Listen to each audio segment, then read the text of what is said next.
আজকে এই সরকারের কতিপয় উপদেষ্টা যারা নিজেদেরকে ছাত্র উপদেষ্টা দাবি করছেন, শিশু সুলভ বক্তব্য, এই বক্তব্যের মাধ্যমে বিপ্লবকে এরা 12টা অলরেডি বাজিয়ে দিয়েছে। কতিপয় উপদেষ্টা আড়ালে আবডালে ইনিয়ে বিনিয়ে আওয়ামী লীগের রাজনীতি পুনর্বাসনের চেষ্টা অব্যাহত রেখেছিল।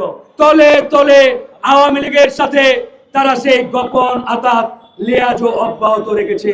আর যদি এর ব্যত্যয় ঘটে তাহলে আমরা বলেছি বিপ্লবের পক্ষের শক্তিগুলোকে নিয়ে, রাজনৈতিক দলগুলোকে নিয়ে আরো কঠোর কর্মসূচি সামনে আসবে।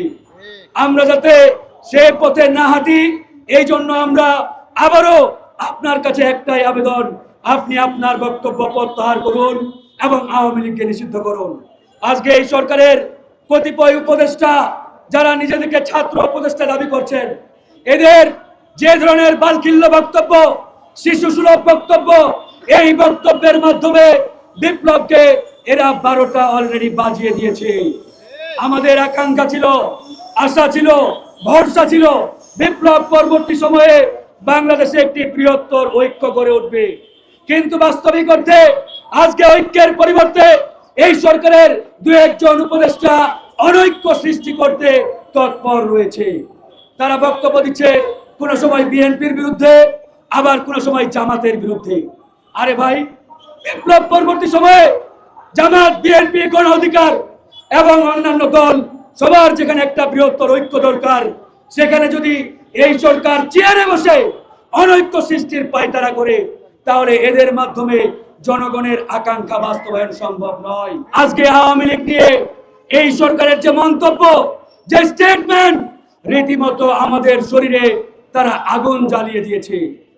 কারণ এদেশের জনগণ, রাজনৈতিক দলগুলো বিগত 5ই আগস্ট আওয়ামী লীগকে নিষিদ্ধ করে দিয়েছে। শুধুমাত্র সরকার নির্বাহী আদেশে আওয়ামী লীগকে নিষিদ্ধ করার বাকিটা ছিল। আমরা দেখেছি এই সরকারের কতিপয় উপদেষ্টা আড়ালে আবডালে ইনিয়ে বিনিয়ে আওয়ামী লীগের রাজনীতি পুনর্বাসনের চেষ্টা অব্যাহত রেখেছিল। আমরা প্রতিবাদ করার পরে এ সকল উপদেষ্টারা এখন প্রকাশ্যে বলে না, তলে তলে আওয়ামী লীগের সাথে তারা সেই গোপন আতাত লিয়াজও অব্যাহত রেখেছে। আমরা জানি তারা কারা, তাদের মুখোশ কিন্তু আমরা খুলে ফেলতে বেশি সময় নেব না।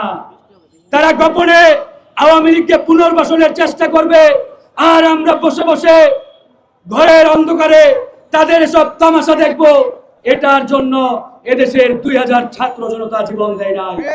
সবচাইতে কষ্টের জায়গা যখন বাংলাদেশের সরকার প্রধান ডক্টর মোহাম্মদ ইউনূস, যার উপরে এদেশের 20 কোটি জনগণ আশা, ভরসা এবং অনেক একটা বড় গুরু দায়িত্ব অর্পণ করেছিল। এই ঈদে জামা জুতো অ্যাকসেসরিজের ডিসকাউন্ট। এদেশের মানুষের বিশ্বাস ছিল ডক্টর মোহাম্মদ ইউনূসের মাধ্যমে বাংলাদেশের একটি আমূল পরিবর্তন আসবে, রাজনীতিতে সংস্কার আসবে, রাজনীতিতে গুণগত পরিবর্তন আসবে, বাংলাদেশে একটা ঐক্য সৃষ্টি হবে। কিন্তু বাস্তবিক অর্থে আমরা সেই লক্ষণগুলো দেখতে পাচ্ছি না। আজকে মাননীয় প্রধান উপদেষ্টা তার মুখ দিয়ে যখন এরকম শব্দ বের হয়, আওয়ামী লীগকে নিষিদ্ধ করার কোনো ইচ্ছা এই সরকারের নেই।